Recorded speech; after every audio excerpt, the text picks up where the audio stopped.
ज़्यादा लोग आए हैं, हजारों लोग आए हैं, गिना तो हमने नहीं है, लेकिन उम्मीद है कि लगभग 40-50 हजार लोग रहे होंगे कार्यक्रम में। ये मुझे उम्मीद है। 50,000 लोगों का धर्मांतरण बाबा की नाक के नीचे, डर नहीं लगता बुलडोजर से? देखिए, जब तक भारत में संविधान लागू है, लोकतंत्र भारत है, तो बनते सुमित्रतन किसी से डरने वाला नहीं है। और हमें डर लगेगा तो ये वकील साहब क्या करेंगे सुप्रीम कोर्ट में बैठ करके? ये संविधान सुप्रीम कोर्ट तक तो पहुंचने नहीं देंगे, रोड पे काम खत्म हो जाएगा ना। नहीं, ऐसे नहीं कर सकते। ये देश बहुजनों का है, हर तीसरा मकान बहुजनों का है, हर तीसरा आदमी यहाँ बहुजन है। बहुजन जातियों में बटा है, गुटों में बटा है, संगठनों में बटा है, इसलिए मार खा रहा है। और जिस दिन बहुजन साथ साथ खड़ा हो जाएगा, हम डंडा लेके इनको भगा देंगे भारत से। क्या बात कर रहे हैं आप? भंते जी, आरोप लग रहा है कि आप धर्म परिवर्तन करा रहे हैं। हम धर्म परिवर्तन नहीं करा रहे, हम घर वापसी करा रहे हैं। और जो घर वापसी करने के लिए तैयार है वो हमारे साथ आ जाए। आपको नहीं लगता आप मोदी जी को और योगी जी के हिंदू राष्ट्र के बीच में रोड़ा पैदा कर रहे हैं? मोदी जी, योगी जी, उनका एक वक्त है। भगवान बुद्ध ने कहा अनिक्षा बत संखारा उपाद वे धम्मिनो उपजित्वा निरुजंती तेसंग रूप समो सुखो। हर चीज का वक्त होता है, उनका उठने का वक्त चला गया, गिरने का वक्त आएगा और आगे चल के बहुजनों की सरकार बनेगी और देश में शोषित यहाँ का हुक्मरान बनेगा। नहीं, शोषित हुक्मरान बनेगा आप कह रहे हो, लेकिन अभी तो एकाकी नहीं है। 85% जिस बहुजन समाज की आप बात कर रहे हैं, वही हजारों टुकड़ों में बटा हुआ है। वही हम काम कर रहे हैं। जो टुकड़े कर रहे हैं वो दूसरे लोग हैं, हम टुकड़ों को इकट्ठा करके एक समाज बना रहे, एक समूह बना रहे हैं। क्या निकट भविष्य में सुमित्रतन जी कोई राजनीतिक पार्टी भी बनाएंगे? देखिए, राजनीतिक पार्टी हमें बनाने की जरूरत नहीं है। जितनी पार्टियां बहुजनों की हैं, सब हमारी पार्टियां हैं। जो अच्छा नेतृत्व करेगा, जो बुद्ध साहू फुले अम्बेडकर की विचारधारा पर चलेगा, पूरा समाज उसका साथ देगा और वो देश का शासक बनेगा। वकील साहब, आपसे सवाल, आप सुप्रीम कोर्ट के सीनियर लॉयर हैं, क्या वर्तमान में आपको लग रहा है कि भावी संविधान जिंदा है थोड़ा बहुत, या सब काम खत्म हो लिया? संविधान जिंदा है, हाँ, और जिंदा रहेगा। और मनुस्मृति कभी लागू नहीं होगी। मनुस्मृति लागू नहीं होगी तो मनुवाद भी खत्म होगा, अम्बेडकरवाद ही रहेगा देश में और कुछ नहीं रहेगा। इस प्रकार से घर वापसी का नाम दे करके या बौद्ध की दीक्षा दे करके और लोगों को जगह जगह इकट्ठा करके अभी आपने घोषणा कर दी कि अभी दिल्ली में लाखों लोग करेंगे, बनारस में करेंगे। चाहते क्या हो आप लोग? भारत का संविधान लागू करना चाहते हैं। भारत का संविधान पूरी आज़ादी देता है, कोई किसी भी धर्म में जा सकता है, कोई भी धर्म अपना सकता है। तो भारत का संविधान लागू कर रहे हैं, वो हमारा फर्ज है, हर एक वकील का फर्ज है, हर एक नागरिक का फर्ज है कि भारत का संविधान पूरी तरह से लागू हो। इसीलिए सभी को आज़ादी है। मैं ये समझता हूँ ये कार्यक्रम तो और ज़्यादा होंगे, और ये इस वजह से हो रहे हैं कि लोगों को सच्चाई नज़र आ रही है, बुद्ध धर्म की ताकत नज़र आ रही है। एक बार फिर लोग जा रहे हैं, जो बहका लिए गए थे वो वापस जा रहे हैं। इसमें किसी को क्यों परेशानी है? वकील साहब, जिस तरीके से घर वापसी की बात कर रहे हैं तो उन पर आए दिन FIR हो रही हैं। गाजियाबाद जो मनुवादी मानसिकता के हैं, भारत के संविधान के खिलाफ जाके कोई प्रधानमंत्री हो या चीफ मिनिस्टर हो, अगर इतनी सी भी कार्रवाई करेगा तो उसको जेल में भिजवाने का काम हम अम्बेडकरवादी वकील करेंगे।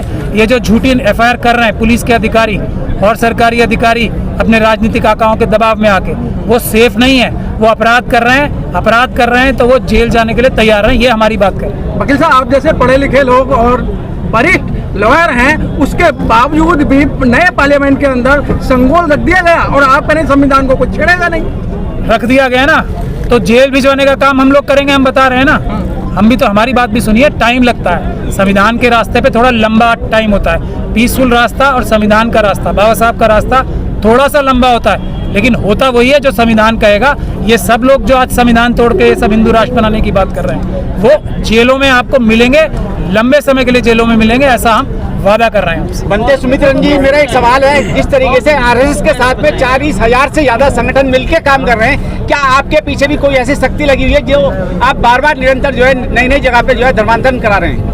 देखिए, हम घर वापसी करा रहे हैं और बुद्ध साहू फुले अम्बेडकर की विचारधारा के जितने संगठन हैं, जितने हमारी समान विचारधारा के संगठन हैं, उनमें हम कोई भेद नहीं करते हैं। कभी हम किसी से पूछते ही नहीं कि आपका संगठन कौन सा है। बस वो अम्बेडकरवादी होना चाहिए, बुद्धिस्ट होना चाहिए, विज्ञानवादी और तर्कवादी होना चाहिए। हम लोग मिलकर के भारत के हित में, विरासत के हित में, संस्कृति के हित में और यहाँ के जनमानस के हित में निर्णय लेते हैं और मिलकर के काम करते हैं और हम सफल हो रहे हैं। बनते जी, एक तरफ तो जो दूसरी ताकतें हैं वो भारत को हिंदू राष्ट्र बनाने में लगी हैं, आप इसको बुद्ध में भारत करने के लिए लगे हो, तो ये आपको नहीं लग रहा टकराव की स्थिति पैदा हो रही है भारत में? जो हिंदू राष्ट्र बना रहे हैं उनको हमने लेटर लिखा है। पहले नेपाल को हिंदू राष्ट्र बना के कौन सा आपने अमेरिका बना लिया? अब हमारे भारत पर नजर हटाओ।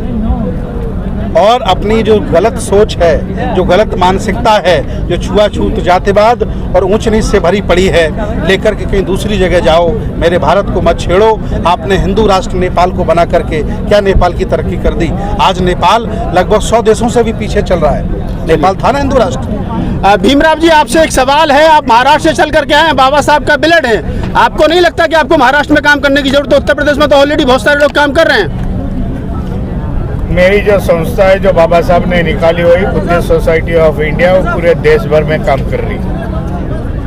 हम महाराष्ट्र में सीमित नहीं है, हम साउथ में जाते हैं, नॉर्थ में जाते हैं। बुद्धिस्ट सोसाइटी ऑफ इंडिया इस उत्तर प्रदेश में भी बहुत बढ़िया काम कर रही है।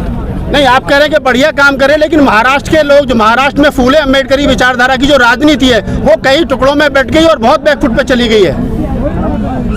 मैं ये नहीं मानता भाई, राजनीति में जितनी सफलता मिल गई उतना समाज आगे आ गया। मैं इस पर निर्भर करता हूँ भाई, समाज में शिक्षा के प्रमाण कितने हैं, मैं इस पर निर्भर करता हूँ भाई, हमारे अधिकारी कितने हैं, IAS अधिकारी कितने हैं। 2-4 आमदार चुन के आने से कोई राजनीति और कोई समाज आगे नहीं जाता। ये प्रमाण जो है वो गलत है, ऐसा मैं बताना चाहता हूँ। निजी संगठन बनाए थे, वो अधिकतर सारे संगठन टूट गए हैं, और संगठन टूटे ही नहीं, काफी हजार तादाद के अंदर उनका दूसरे संगठनों में विलय हो चुका है। बाबा साहब ने जो संगठन है वो मैं चला रहा हूँ, बुद्धिस्ट सोसाइटी चला रहा हूँ, समता सैनिक दल चला रहा हूँ, एजुकेशन बुद्धिस्ट सोसाइटी के सर 8 धड़े हो गए हैं, RPI के भी मतलब 36 धड़े हो गए हैं,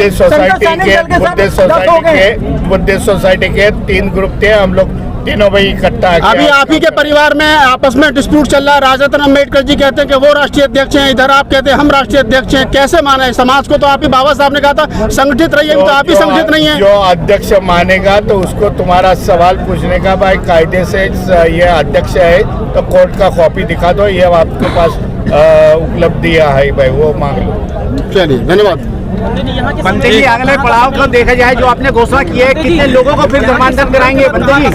अगला कार्यक्रम हमारा बनारस में है। हाँ। अभी हम योगी के गढ़ में आए और हम मोदी के गढ़ में जा रहे हैं, और हम वहाँ मोदी को निमंत्रण भेजेंगे। हाँ। कि जब मैं मोदी के गांव में गया था, बड़गांव, हाँ। तो 1800 भगवान बुद्ध की प्रतिमाएं निकली। मैं मोदी से कहूंगा तुम्हारे घर में बुद्ध निकल रहे हैं। हाँ। विदेशों में बुद्ध आप जाकर के नाम लेते हो, आओ बनारस में आपको दीक्षा दे देते हैं, बौद्ध बना देते हैं। मैं निमंत्रण भेजूंगा उन्हें। क्या लगता है आपके द्वारा किए गए कार्य से भारत बौद्ध बन जाएगा? हाँ, बिल्कुल बनेगा। ये प्रयास है, और ये प्रयास सब लोगों के द्वारा साझा किया जा रहा है। ये कार्यक्रम हमारा नहीं है। हाँ। और न ही किसी एक व्यक्ति का है, सारे समान संगठनों का है, सब लोगों का साझा प्रयास है। तभी जुबान में कुछ लोग जो है ये भी कहते हैं कि बनते सुनील कहीं ना कहीं इस माध्यम से अपनी दुकान चलाने का काम कर रहे हैं। उन लोगों के लिए चलिए, उन्हें हमारी दुकान लग रही है, तो अगर हमारे दुकान से सामान भी खरीद लें, क्या दिक्कत है उन्हें? आ जाए, मैं दीक्षा प्रमाण पत्र दे रहा हूँ, अपने घर में लगा लीजिए, यही मेरी दुकान में सामान है। मैं आटा दाल चावल तो बेचता नहीं। आखिर में चलते चलते क्या संदेश देना चाहते हैं अगले प्रोग्राम के लिए? देखिए, दूसरों को संदेश देना हमने बंद कर दिया है। हाँ। मैंने कसम खाई है कि मैं अपनी महफिल में दुश्मन की चर्चा नहीं करूंगा। हाँ।